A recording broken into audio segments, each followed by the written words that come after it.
जय गुरुदेव। एक बार परम पूज्य स्वामी जी महाराज ने सत्संग सुनाते हुए कहा, लोग समझते नहीं कि महात्मा और फकीर क्या होते हैं। वह मालिक से मिले होते हैं और भूत भविष्य वर्तमान का सारा ज्ञान उन्हें होता है। महात्मा और फकीर सारी मानव जाति को लाभ पहुंचाना चाहते हैं, मगर उनकी बातों पर क्या लोग ध्यान देते हैं। महापुरुषों के स्थान पर सबका समान रूप से कल्याण होता है। छोटा बनो, छोटा बनने में अहंकार नहीं होता।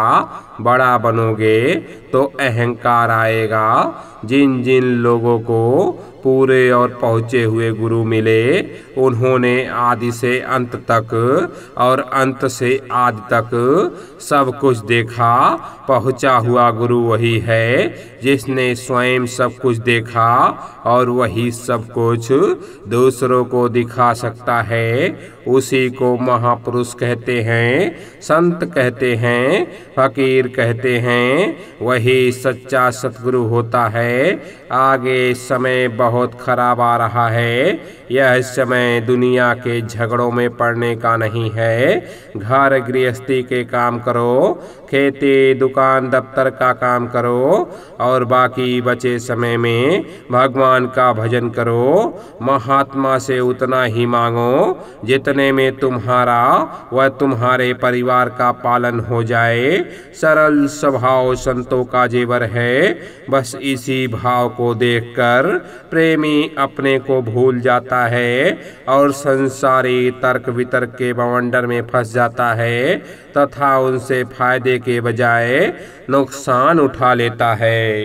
यद्यपि वह अपनी मौज में रहते हैं, उनको ना किसी के फायदे से मतलब होता है और ना नुकसान से कोई मतलब होता है।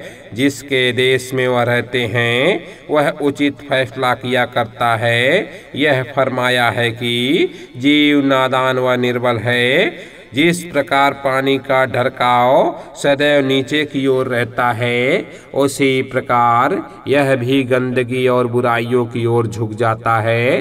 पानी तभी ऊपर चढ़ता है जब किसी बल को नीचे से पाता है। जीव भी किसी के बल का मुंतजिर है।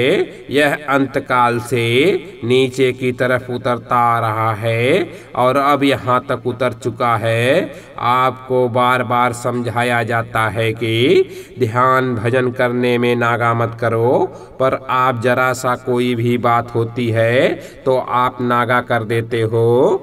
दरवाजे पर जोर से आवाज लगाओ, रो पड़ो तो फट से वह दरवाजा खुल जाएगा। विरह जब आती है तो फिर कुछ नहीं सोचता।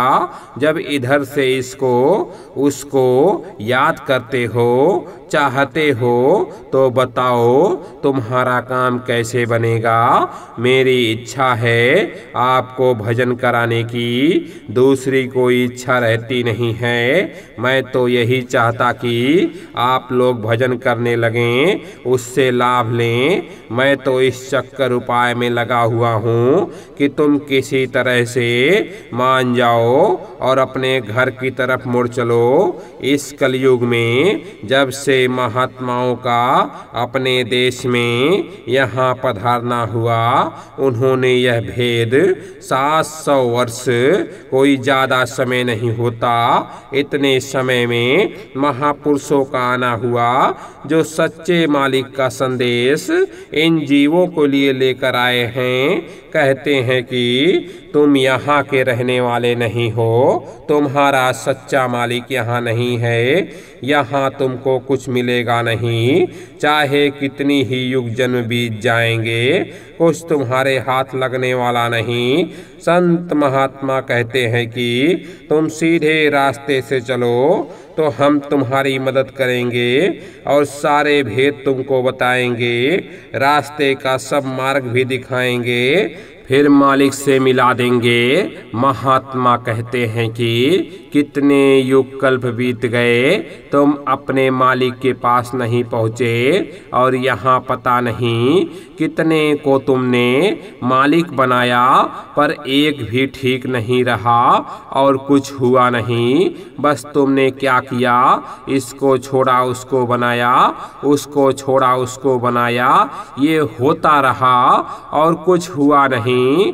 न हमने उनका साथ दिया, न वह हमारे साथ रहा। यह दशा हमारी रही और हम इस प्रपंच में फंस गए।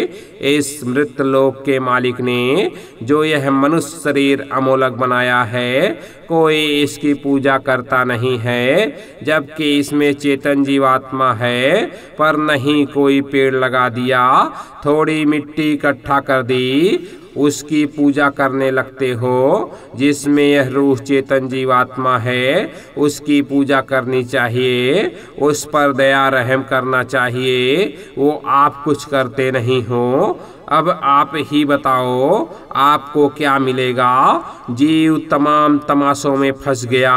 यहाँ यह करो, वहाँ वह करो, और मनुष्य रूपी मंदिर में जो जीवात्मा बैठी है, उसी में हरि का घाट है, पर उसकी खोज नहीं कोई करता।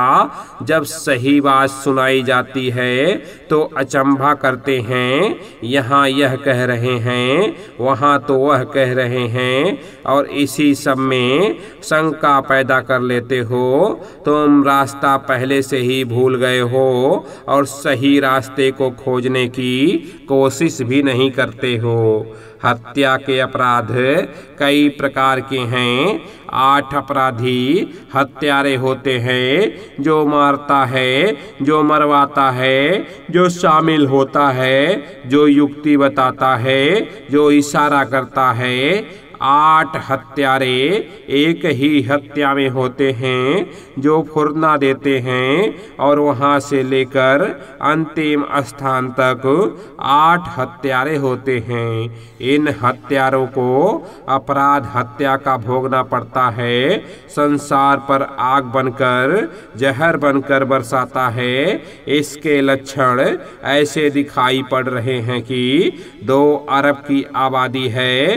देश की सरकारी आंकड़ों के अनुसार 70-80 करोड़। आगे क्या होगा? 70-80 करोड़ का प्रबंध होगा, और 2 अरब की आबादी है तो क्या होगा? जब 2 अरब की आबादी होगी और व्यवस्था होगी 70-80 करोड़ की, तो पूरा कैसे होगा? हमारे पास लोग आते हैं, कहते हैं कि मैं 20 साल का नामदानी हूँ, मैंने 30 साल का नामदानी हूँ, मैं 10 साल का नामदानी हूँ। अब जब शरीर थकने लगता है, दुनिया की चोट लगी, तो इधर की याद आई, तो अब क्या कर सकते हो? समय तो खो दिया। यह नामदान तो एक झुंझुने की तरह है, तुम लेते हो, कभी किया कभी नहीं किया। यह नामदान तुम ना भी लेना चाहो तब भी ले लो, रख देना, पड़ा रहेगा, वक्त आएगा तुम इससे काम ले लेना, यही तुम्हारे काम आएगा। हमेशा नए बने रहो। कभी ऐसा मत सोचो कि मैं पुराना सत्संगी हूँ। नए बने रहोगे तो नई उमंग रहेगी, नई नई बातें सुनने को मिलेंगी। तुम सत्संग मत छोड़ो, सत्संग जरूरी है, और सत्संग की जरूरत हमेशा पड़ेगी, क्योंकि सत्संग वचन समय पर तुम्हारे काम आएंगे। जो ईसा मसीह ने कहा है उसको करो तो तुम सच्चे ईसाई हो। जो मोहम्मद साहब ने कहा है उसको करो तो तुम सच्चे मुसलमान हो। उन लोगों ने तो कहा कि रूहों पर रहम करो, मन इंद्रियों की कुर्बानी करो, रूह को पाक पवित्र बनाकर खुदा की तरफ लगाओ। सोचो तुम क्या करते हो। आसपास के जिन लोगों को तुम अपना सगा समझते हो, यह कोई भी तुम्हारा साथ नहीं देंगे। ये वही लोग हैं जो तुम्हें एक दिन कंधा देंगे। जय गुरुदेव।